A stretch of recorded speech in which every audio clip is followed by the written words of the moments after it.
need some words to describe the three different possible types of systems with two variables. Anytime we're graphing or solving two systems of two equations in a linear system, there are three possible types of answers.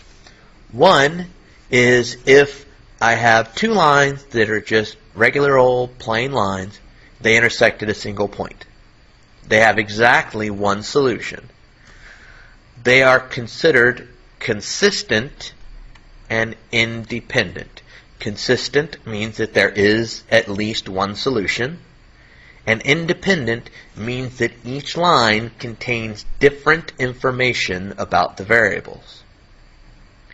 We could have two lines that, when I graph them, sit directly on top of each other.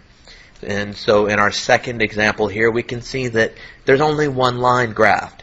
That's because the second line that we would have graphed is sitting directly on top of the previous line.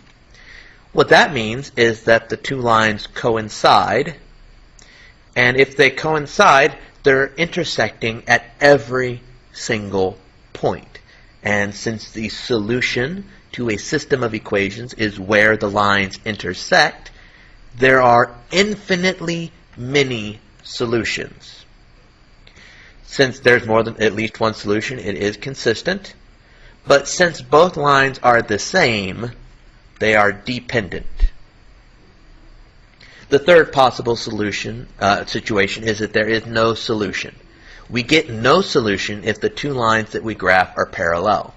Since parallel lines will never intersect, there is no solution.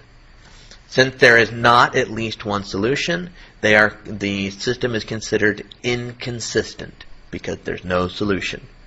If the system is inconsistent, we don't worry about independent and dependent. So one of the things we're going to need to be able to do is decide if a system is consistent and independent, consistent and dependent, or inconsistent.